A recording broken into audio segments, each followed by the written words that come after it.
آج کفن کا پہلا حصہ بیان کیا جائے گا، کفن کاٹنے کے 7 مراحل، اس کے حوالے سے درس ہوگا، توجہ سے سماعت فرمائیے۔ نمبر 1، کفن کے لیے تقریباً 1.25 گز چوڑائی کا 7 میٹر کپڑا لیجئے، جو کہ آپ تصویر میں دیکھ سکتے ہیں۔ نمبر 2، ایک کپڑا میت کے قد سے اتنا زیادہ کاٹیے کہ لپیٹنے کے بعد سر اور پاؤں کی طرف سے باندھا جا سکے، اسے لفافہ کہتے ہیں یا بڑی چادر کہتے ہیں۔ نمبر 3، دوسرا کپڑا میت کے قد برابر کاٹیے، اسے ازار یا تہمد کہتے ہیں، چھوٹی چادر بھی اس کو کہتے ہیں۔ نمبر 4، قمیض کے لیے کپڑے کو میت کی گردن سے گھٹنوں کے نیچے تک ناپیے اور اب اسے ڈبل دوہرا کر کے کاٹیے۔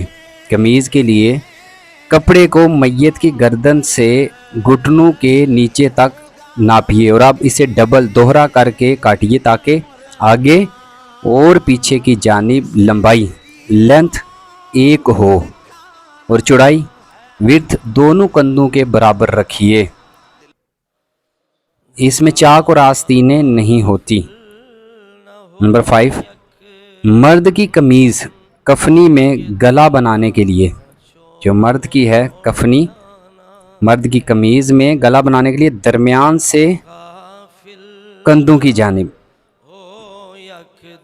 اور عورت کی قمیض کے لیے سینے کی جانب اتنا چیرا کٹ لگائیے کہ قمیض پہناتے وقت گردن سے بآسانی گزر جائے۔ مرد کے لیے کفن سنت میں یہی 3 کپڑے ہیں، جبکہ عورت کے لیے 2 کپڑے اور ہیں، سینہ بند اور اوڑھنی۔ نمبر 6، سینہ بند کے لیے کپڑے کی لمبائی سینے سے ران تک رکھیے۔